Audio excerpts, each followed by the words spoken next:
Bienvenidas, criaturas analíticas, a Civilización y Geopolítica, del canal Geopoder, el canal de la independencia, el rigor y la excelencia. Soy Vicente Ferrer de Bellver y os invito a que me acompañéis a un nuevo programa en el que se explicará, o trataré de explicar, por qué mi ley significa una revolución soberanista libertaria, tal como nos muestra la ciencia política de García Trevijano, y de naturaleza geopolítica, en la que la estrategia geopolítica es fundamental para la realización de esta auténtica revolución del sistema y del funcionamiento de la República Argentina. Comenzamos. Milei lleva 9 meses en el poder desde que, en realidad, no contra todo pronóstico, o eso quiso hacer el mainstream, la hegemonía política, la mass media, de todo lo que es la opinión publicada, quería hacer creer que era casi imposible, o que parecía que era muy difícil, cuando ya la sociedad abrumadoramente había dado señales claras de estar al menos casi dos tercios totalmente en contra, incapaces ya de soportar el, podemos decir, régimen kirchnerista que estaba padeciendo durante 20 años, incluso sobre una presidencia de Macri durante 4 años, que fue un fracaso porque continuó siendo el kirchnerismo hegemónico en casi todos los territorios y en casi todas las instituciones. ¿Por qué se basa, en qué podemos establecer que Milei está haciendo una auténtica revolución? Desde luego, primero de todo, porque tiene una proyección que puede influir, o mejor dicho, va a la línea de flotación del sistema internacional, del modelo internacional hegemónico, tanto financiero como político, es decir, a la hegemonía socialdemócrata mundial, basada sobre todo en instituciones supranacionales coordinadas para establecer o para hacer que el funcionamiento financiero mundial sea a partir de deuda pública y de imposiciones de agendas políticas que unifiquen la política y la gestión de poder en la dirección de una élite socialdemócrata, institucional y en parte en colaboración con sectores privados de capitalismo de Estado. En ese aspecto vemos cómo cuando Milei se atreve a exponer la primera ley de bases, un auténtico monstruo de 600-700 artículos que fue tirado abajo por el Congreso, en ella vemos realmente todo el maximalismo al que tiene y quiere desafiar en todos los frentes. Es decir, mientras que Milei basaba prácticamente su campaña y su programa, al menos públicamente, en un planteamiento, como él decía y dice, moral, ético, pero a partir de un cambio drástico en la gestión económica, de un cambio drástico en cómo gestionar el Estado, tratando de reducirlo desde una visión ideológica anarcocapitalista que en la práctica denomina minarquista, cuando realmente el minarquismo lleva a reducir al Estado, pero no a cercenarlo, no a controlar realmente completamente el poder soberano en manos del Estado. En ese sentido, No sabíamos hasta qué punto probablemente era consciente o no pues de la ciencia política de Trevijano, por ejemplo, o de toda ciencia política que llevase al cuestionamiento de la partitocracia como modelo político, o si era consciente de esa partitocracia. De hecho, Argentina, precisamente, su mayor problema es que y está dejando de ser, pero es, en principio, una partitocracia. ¿Por qué? ¿Cómo es posible que una república presidencialista, que es la base fundamental para poder establecer una auténtica república constitucional con democracia formal, puede llegar a ser partitocrática? Porque se anula todos los elementos de democracia formal y se anula incluso la naturaleza misma del sistema presidencialista. ¿Y cómo se hizo eso? Pues en principio Milei trata de rescatar lo que en principio era el origen de la organización de la nación argentina propiamente, que le costó medio siglo desde la escisión, desde la emancipación de la monarquía hispana. Le costó medio siglo prácticamente lograr un sistema político, un sujeto político organizado. Y esto lo logra definitivamente con la Constitución de Alberdi, la Constitución Liberal de 1853, que prácticamente se logrará poner en marcha en toda su potencia a partir de lo que se llama la generación del 80, es decir, a partir de los políticos de 1880, que llevarán a la Argentina a ser pues el país considerado más rico del mundo, incluso más que Estados Unidos o más que las potencias europeas, y formalmente en 1895 a ser el país con más nivel renta per cápita, PIB per cápita, y a ser considerado, como vemos en las obras clásicos de Vicente Blasco Ibáñez, por ejemplo, Los Cuatro Jinetes del Apocalipsis, varias veces llevadas al cine, ser considerados los argentinos, pues lo que hoy podríamos considerar, pues ya sean jeque árabes, grandes big techs, o grandes boyardos rusos, ¿no?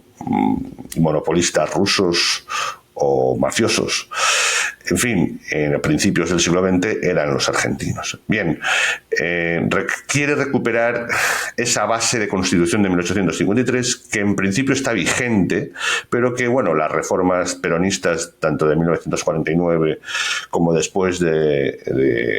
radicalismo de Alfonsín, totalmente socialdemócrata y de centro de la Internacional Socialista, como se entrará a partir del 83,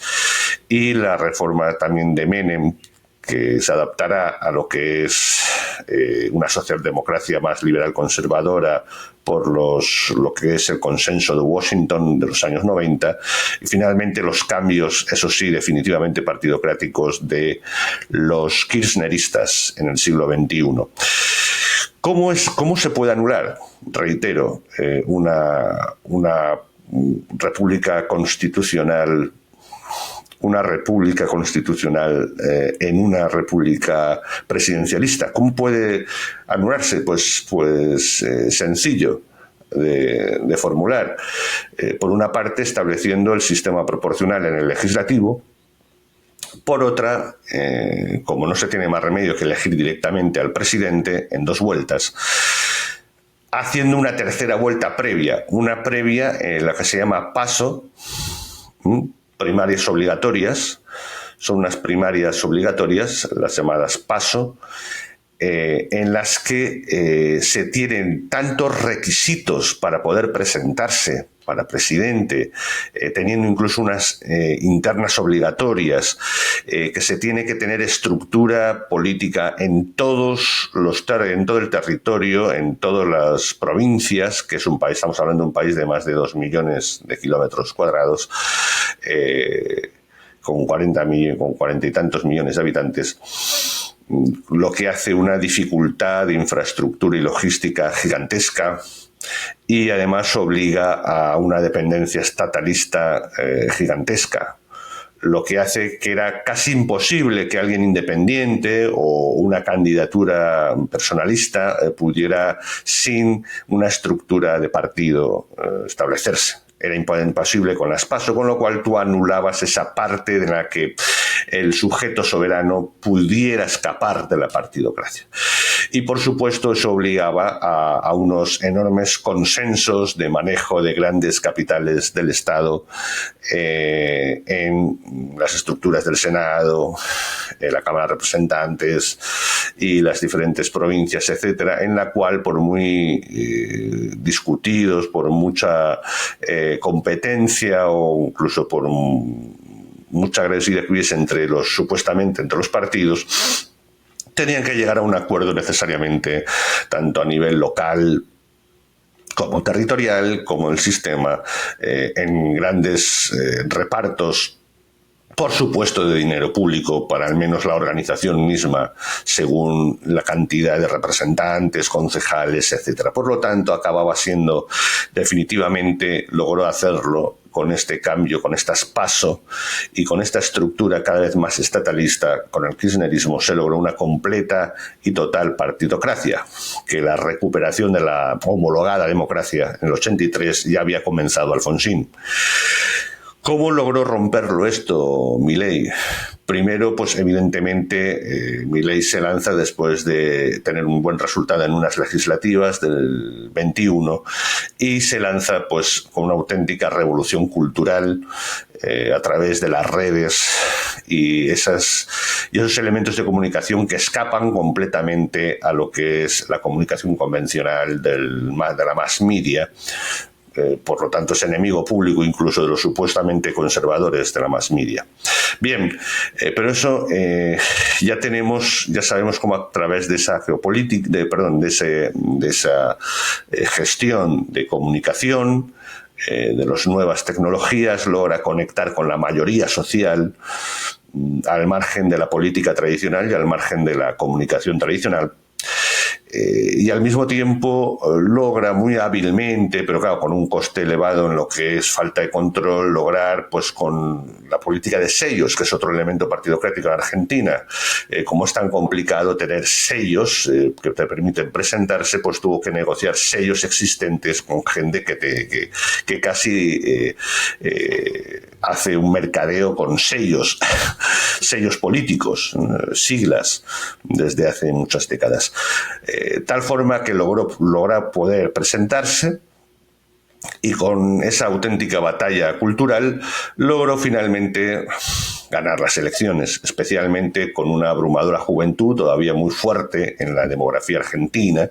en la que más del 50% de la población tiene menos de 40 años y el 70% de esa población joven lo votó a él. Y está dispuesta a no irse de Argentina a cambio de hacer cambios importantes. Así pues, tenemos como ese desafío a la partitocracia en su estructura, Milei la refleja en que, y esto no fue muy discutido, es curioso que esto no ha trascendido mucho, pero propone la destrucción de ese sistema partidocrático a través de la eliminación de las PASO y de ese tipo de sello y el establecimiento, la eliminación de las llamadas listas sábana, es decir, lo que se llama, vamos a la partidocracia en los sistemas proporcionales, las listas cerradas y la eliminación de esas listas cerradas, de estas listas sábana, como se llaman allí, del establecimiento del distrito uninominal, es decir, el diputado de distrito en el legislativo y la eliminación de las PASO para el ejecutivo. Y así pues establecer además una completa independencia del Poder Judicial. Una vez que tienes el sistema de diputado de distrito en el legislativo y una vez que liberas completamente de las garras del sistema de partidos la presidencia, ya puedes cruzar los dos poderes para además dar un poder suficiente al Tribunal Supremo elegido para poder estar, pues ser como en Estados Unidos, vitalicio. En ese sentido, su revolución es claramente política también y ataca directamente al corazón de la socialdemocracia del sistema internacional. Pero lo que más llama la atención, evidentemente, lo que sí que se llamó la atención, se subrayó, es curiosamente que esto, que es lo más importante en el fondo, como sabemos los trevijanistas, ¿verdad? Y la ciencia política, prácticamente se ha pasado desapercibido, no se ha querido subrayar, aunque estaba en su propuesta que fue rechazada,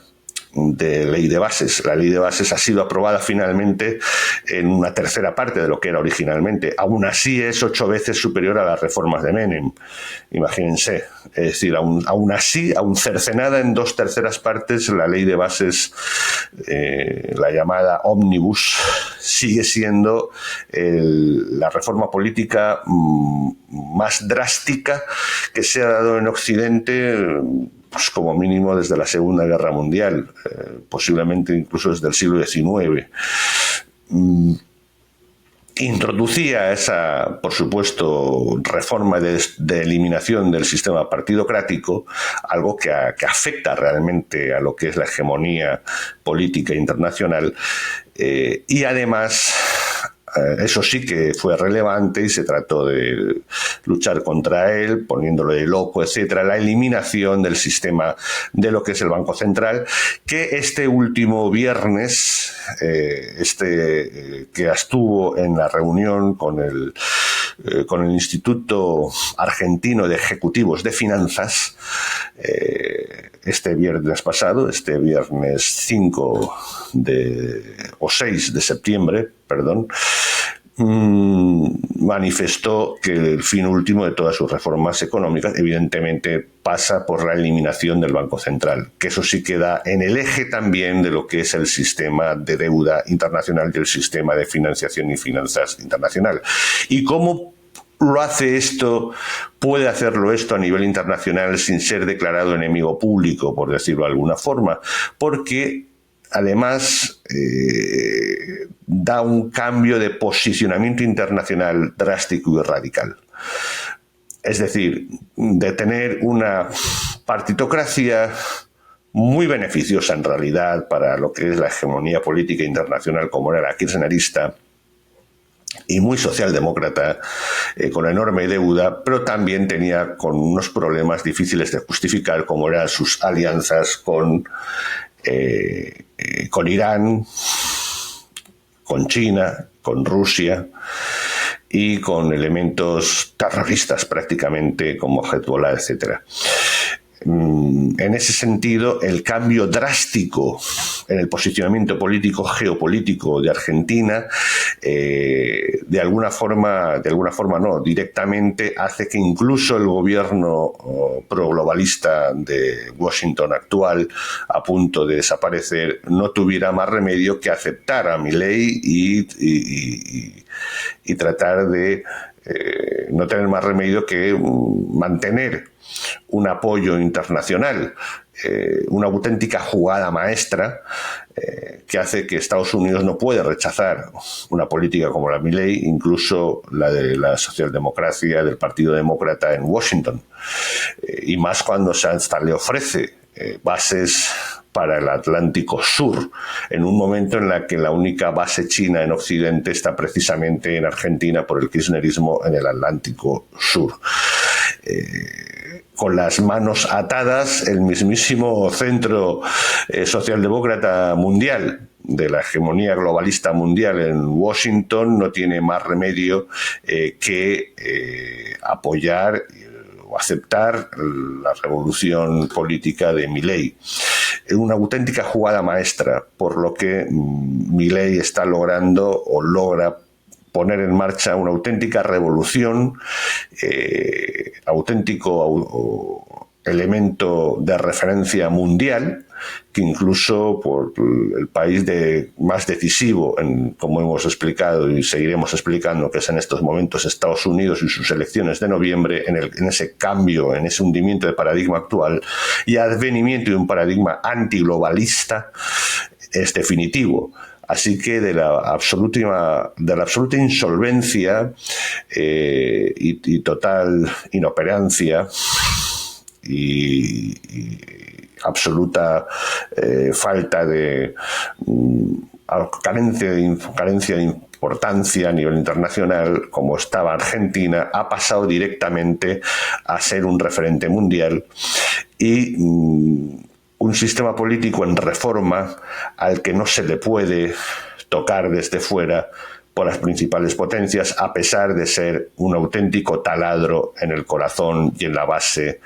y en la línea de flotación de toda la hegemonía globalista.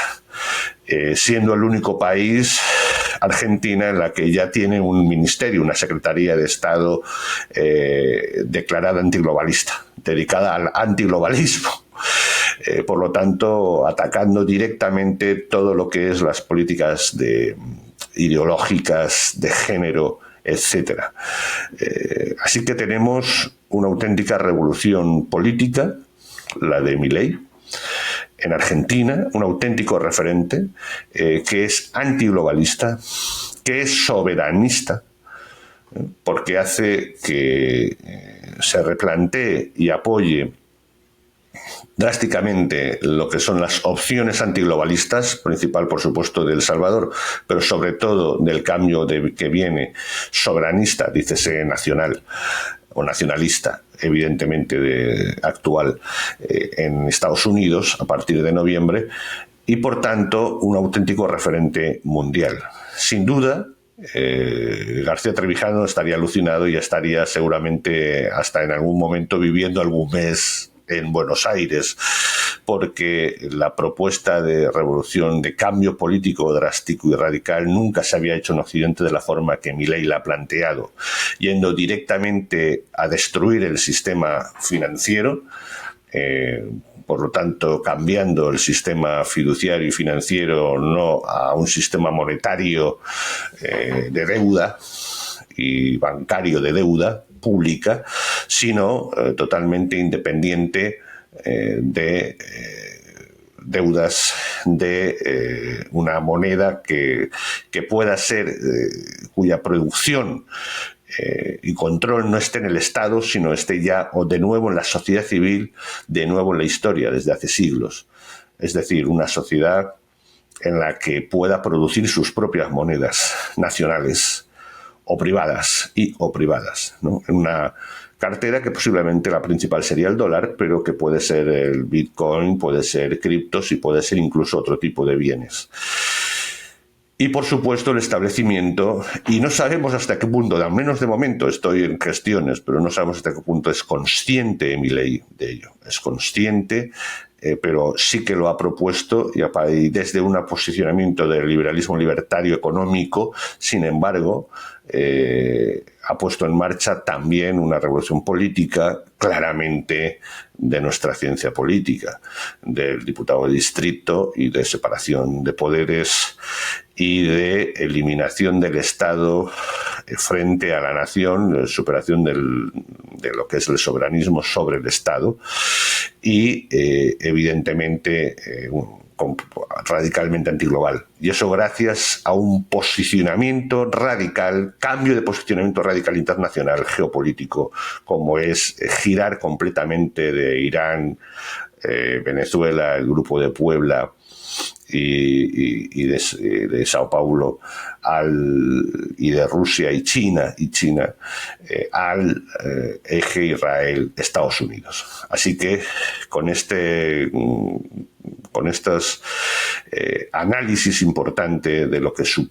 puede suponer Milei y su auténtica revolución soberanista, antiglobalista y sobre todo de libertad soberana y económica, evidentemente, pues bueno, nos despedimos y vamos a ir a la píldora geopolítica de la semana.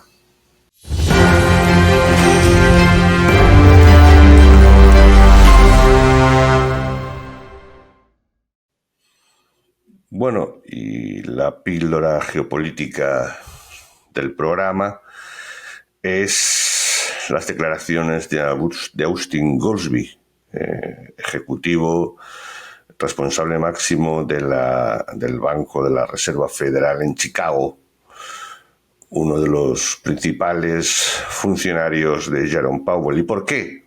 es el principal? Porque en realidad, sin duda, está haciendo el trabajo sucio de Jerome Powell, anunciando la posible recesión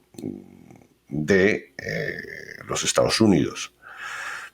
Aunque se ha mantenido, no se ha creado empleo, pero se ha mantenido en un 4,2% de desempleo, según lo que se tenía previsto. O sea, apenas se ha bajado una décima, siendo verano, en agosto, y dando una interpretación preocupante, prácticamente hundiendo el mercado. ¿Y esto por qué es una píldora global esencial? Porque en realidad el mismo Bank of America está anunciando que lo prácticamente seguro va a ser comenzar en noviembre con un 25 puntos básicos de bajada de la Reserva Federal de los tipos de interés. Anunciando previamente esto, lo que significa bajar apenas unos 25 puntos básicos, 0,25,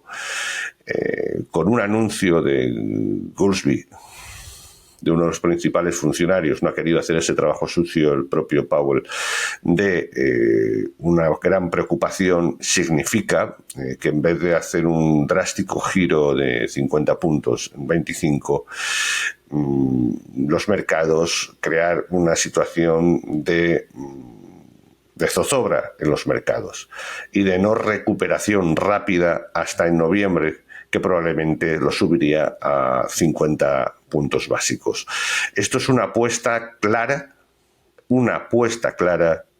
definitivamente a la victoria de Trump. Si esto es así, si el próximo 18 vemos que solo bajan un 0,25 después de lo que acaba de decir Goolsbee, definitivamente la Reserva Federal está anunciando y apoyando el advenimiento de Donald Trump y, por tanto, apostando por el cambio definitivo del paradigma antiglobalista. Y esto sí que es un pedazo de píldora geopolítica. Así, con esto nos despedimos hasta el próximo programa, queridas criaturas analíticas. Gran abrazo.